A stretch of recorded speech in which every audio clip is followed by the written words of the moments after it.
નમસ્કાર મિત્રો, વેધર ઇન્ફોર્મેશનમાં આપનું સ્વાગત છે અને હું છું પરેશ। ખાસ કરીને આજના વિડીયો આપણે હાલના વરસાદો અને નૈઋત્યનું ચોમાસું છે એ ગુજરાતમાં વહેલું આવશે કે કેમ તે વિશેની વિશેષ ચર્ચાઓ કરવાની છે।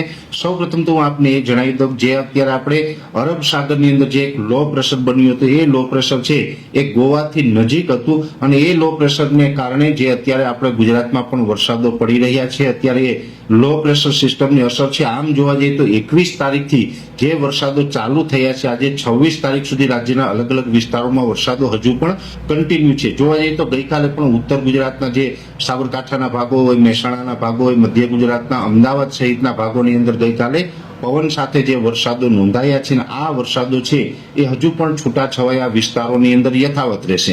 એટલે આજે 26 તારીખ થઈ છે, લગભગ 28 અથવા તો 29 તારીખ સુધી જે લાંબા ગાળાથી આપણે આગાહી આપેલી છે કે 27, 28 અથવા તો 29 તારીખ સુધી આ વરસાદો છે ચાલુ રહેવાના છે।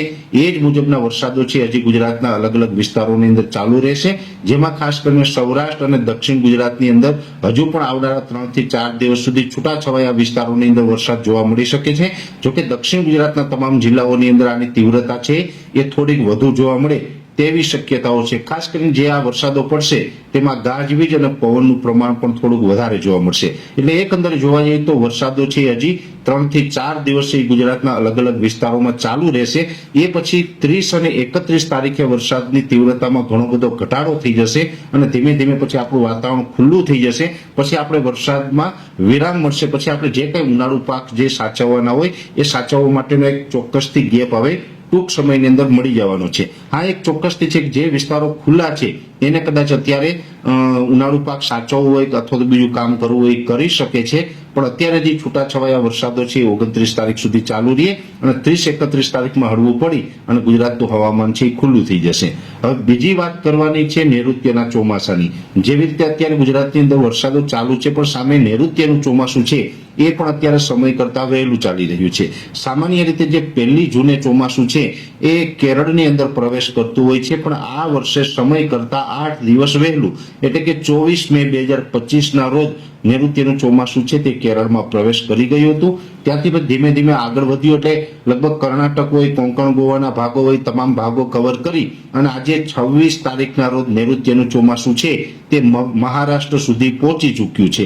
મહારાષ્ટ્ર સુધી ઝડપથી આ નૈઋત્યનું ચોમાસું આગળ ચાલ્યું છે, સમય કરતા વહેલું પણ ચાલ્યું છે અને આ જે સમય કરતા વહેલું ચોમાસું ચાલવાનું મેન કોઈ કારણ હોય તો એ કારણ છે કે જે આ ગોવાથી દક્ષિણ પશ્ચિમમાં જે સિસ્ટમ બની હતી એ સિસ્ટમને કારણે જે દક્ષિણ ભારતના ભાગો હોય અને મહારાષ્ટ્ર કે કોંકણ ગોવાના ભાગો છે એમાં ભારે વરસાદો પડ્યા છે અને એ સિસ્ટમની તીવ્રતા એટલી વધારે હતી કે જેણે નૈઋત્યના ચોમાસાને ઝડપથી આગળ વધાર્યું છે। નૈઋત્યના ચોમાસાને એ સિસ્ટમ છે એ ખેંચી લાવી છે।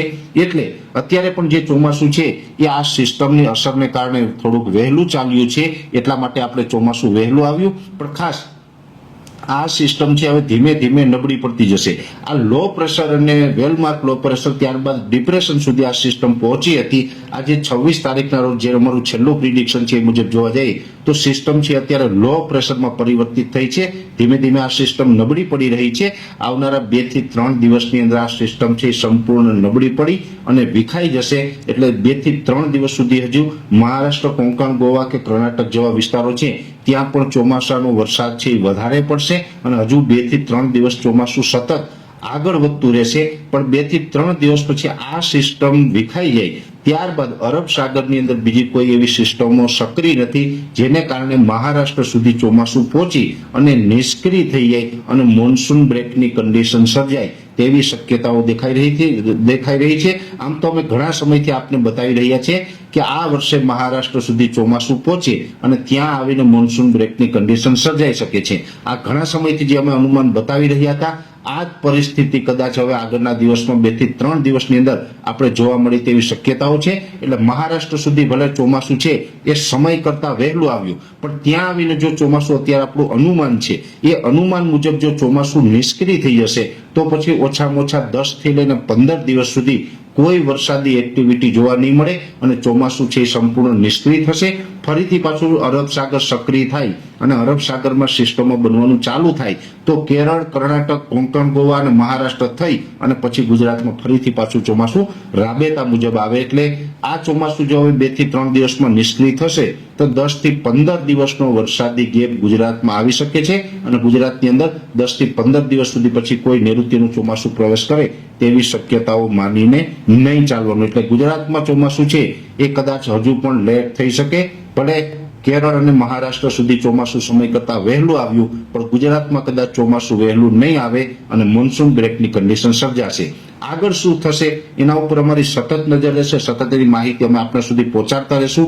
પણ ખાસ ચોમાસું આવે એ પહેલા પણ જ્યાં પ્રી મોન્સૂનના એક્ટિવિટીના જે વરસાદો પડી રહ્યા છે એ હજુ 2 થી 3 દિવસ સુધી આ પ્રકારના વરસાદો છે ચાલુ રહેશે. વિશેષ માહિતી છે નેક્સ્ટ વિડીયોમાં આપવામાં આવશે. અત્યારે આ વિડીયોની અંદર એટલું જ. અંતમાં દરેક મિત્રોને વિનંતી રહેશે વિડીયોને લાઈક આપીને દરેક ગ્રુપમાં શેર કરવો અને આપણે આ ચેનલને સબસ્ક્રાઇબ કરવી. નમસ્કાર.